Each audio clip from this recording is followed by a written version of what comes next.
The dictionary describes stigma as a mark of disgrace associated with a particular circumstance, quality, or person. The word stigma originates from the idea of marking or branding someone to be tainted, dirty, or less desirable. There are three elements of stigma: ignorance, when there is a lack of understanding around an issue, leading to prejudice, where negative attitudes are formed, often due to oversimplifications portrayed by the media and wider society. This leads to discrimination. A person can be treated differently by their peers in the workplace and by a wider society. Psychologists have found that almost 9 out of 10 mental health service users have experienced discrimination. There are also two levels of stigma. Social stigma, felt from a wider society. The person may feel that friends, family and colleagues are avoiding them. And perceived or self-stigma. The individual feels the shame and internalises the stigma, often as a stereotype. This adds to feelings of isolation and eventually hopelessness. Self-stigmatisation is where the sufferer sees their illness as a sign of weakness. There are many known cases where the shame felt by the patient due to stigma can override even the most extreme of symptoms. The response to private or public shame is secrecy. This leads to isolation and ultimately a deterioration in health. Also, the media can perpetuate negative images of mental health sufferers.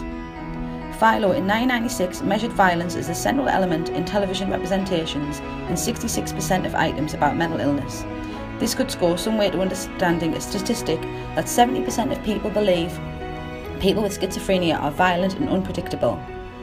Just under half of the articles in the media with a mental health theme are stigmatising, either because they use negative language about the sufferers or they unnecessarily stress a risk of violence to others. Studies also suggest that in fictional portrayals of individuals with mental health issues, characters are either violent, faking, or objects of ridicule. This has been highlighted in a recent music video from Kasabian with their song I'm in Love with a Psycho. Time for Change, a mental health charity, were one of the first organisations to speak out over this music video and offer a warning that this is unhelpful and damaging. They further commented to say, even though they are sure the insult and harm was unintentional, it will only serve to fuel stigma. The comparison of mental health and physical health is a good place to demonstrate stigma. Often mental health is seen as a secondary issue to physical health. If a person after a time off work comes in the office with a plaster cast, work colleagues would usually go up to them and talk about their injury. If someone has a mental health problem, they will often be ignored or even avoided. People with mental health issues need a support network.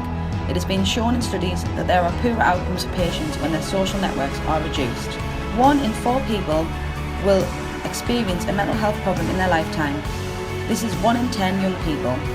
28% of sufferers waited more than a year to tell their family about their mental health issues.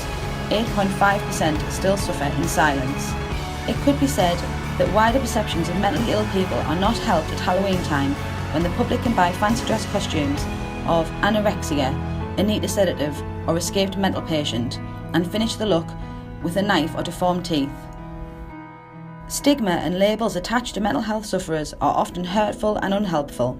In this video today, we would like to highlight some common mental health issues and the myths and facts surrounding them. Bipolar disorder is a mood disorder marked by alternating periods of elation and depression. Experts believe that this may be caused by underlying problems with functioning of neurotransmitters serotonin and dopamine. However, it has also been suggested that bipolar disorder is a heritable condition and that the environment may trigger episodes or affect the severity of the disorder. According to the DSM-5, it is necessary to meet criteria for both manic episodes and episodes of depression to be diagnosed. Bipolar depression is characterised by low mood, weight loss or gain, fatigue, feelings of worthlessness or guilt and thoughts of death.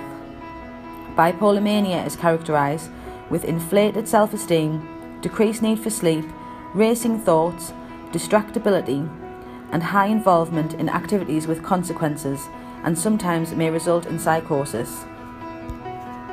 One main reason the disorder is so highly stigmatised is due to the misunderstandings about the disorder. Bipolar means mood swings like we all get. This is completely wrong and allows those suffering to be seen as weak or dramatic. Mood changes experienced by individuals with the disorder cannot be controlled and cannot be snapped out of. The mood changes are extreme, lasting weeks or months at a time, and should not be compared to the mood swings of those not suffering. Another misunderstanding is that bipolar disorder only affects mood. This also leaves the sufferers open to stigma, as many people don't understand why the individual behaves the way they do. Other than the mood changes, the disorder can also affect every aspect of life.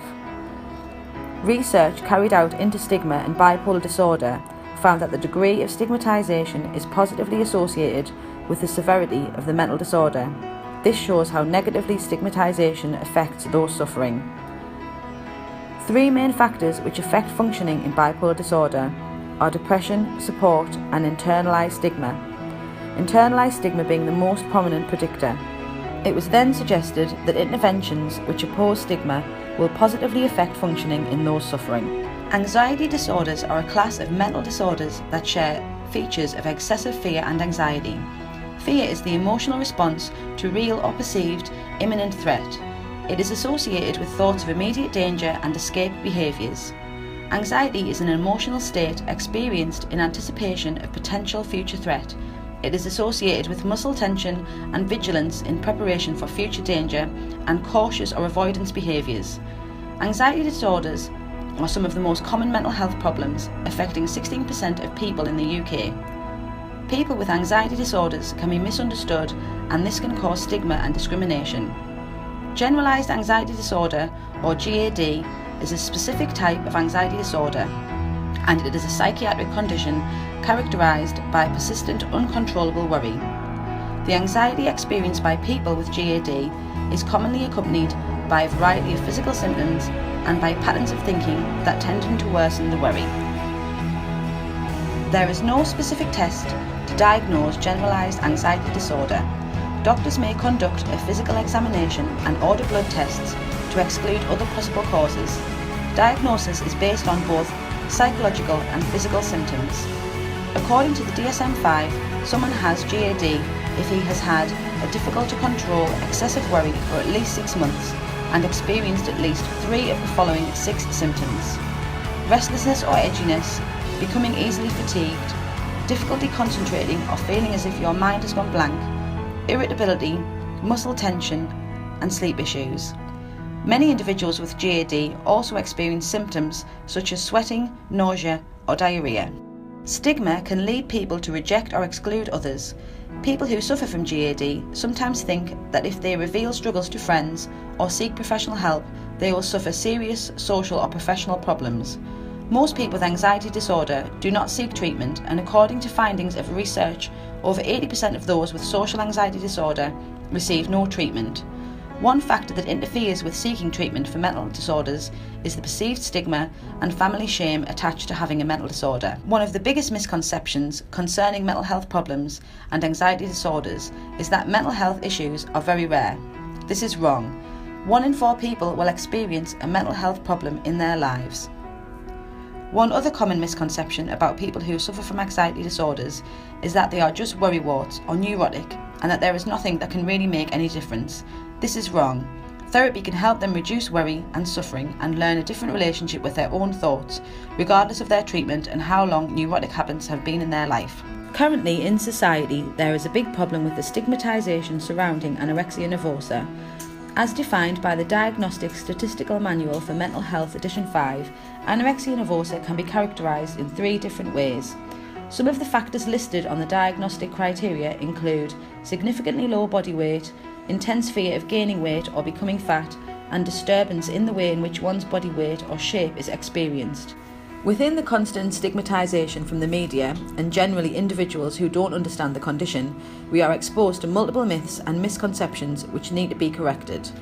One of the biggest misconceptions concerning anorexia is that it is believed to be solely a physical condition. This is wrong.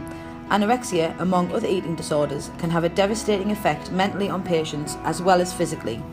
The prospect of weight, body image or eating habits will constantly be on the individual's mind, disturbing their thoughts and the way they visualise themselves. Another misconception is the assumption that all sufferers of an eating disorder are female. This is wrong. According to the National Institute of Health and Clinical Excellence, around 11% of those affected by an eating disorder are male. This has been summarised to 1 in 10 patients with an eating disorder being male. According to beat.co.uk, Research suggests that approximately 46% of patients with anorexia fully recover, 33% are improving, and 20% are remaining chronically ill. Although this is an improvement from when the illness was not as well recognised, this is still a high percentage of those that are not improving. It cannot be said whether they have held off seeking help or not, resulting in delayed recovery or due to other factors. In 2006, psychological research found attitudes towards a person described with anorexia generally positive, with negative attitudes apparent in responses to items addressing self-centeredness and social distance. They also found that at some stage, many participants claimed that it might not be too bad to have this illness. This immediately shows a complete lack of understanding towards the illness, and this needs to change. In 2006, research highlighted the stigmatisation around anorexia nervosa. They found that participants believed that a patient described with anorexia was most to blame for their condition, that they were best able to pull themselves together if they wanted to, and was most acting this way for attention. Assumptions like these are what can affect a patient's mindset on their own condition as well as others. This needs an urgent change, as stigma such as this can be incredibly harmful. In the same study, they found that participants also believed that biological factors were least relevant in developing the illness. The negative perceptions of the person with anorexia fell into stigma categories of self-attribution and responsibility, which is likely to contribute to reluctance to seek treatment. Supporting research found that participants that watched footage explaining anorexia in terms of a specific influencing factor were more likely to attribute the development of anorexia to the factor that they viewed. This shows the influence that the media can have on stigma opinions. Prince Harry has recently highlighted the issue of mental health by seeking counselling almost 20 years after his mother's death. Many charities have commended the Prince's decision to share something so personal and difficult, as it shows that it is never too late to reach out for help. It is known by research that every time someone in the public eye speaks out, members of the public do the same. Time to Change in 2014 published a report highlighting that TV shows now have more accurate portrayal of mental health disorders. These can help reduce stigma whilst adding to public understanding. Reluctance to reach out for help can be extremely dangerous, as the longer people go without help, the more likely they are to deteriorate and become severely ill, and in some cases this can be fatal. This alone is a major reason to end stigma. Less stigma and more understanding could save someone's life. It is that serious. People do die due to not getting enough help and support by people having misconceptions and not understanding their illness. By continuing and encouraging the stigma, you could be putting someone's life at risk. Reach out to people, show your understanding, end stigma.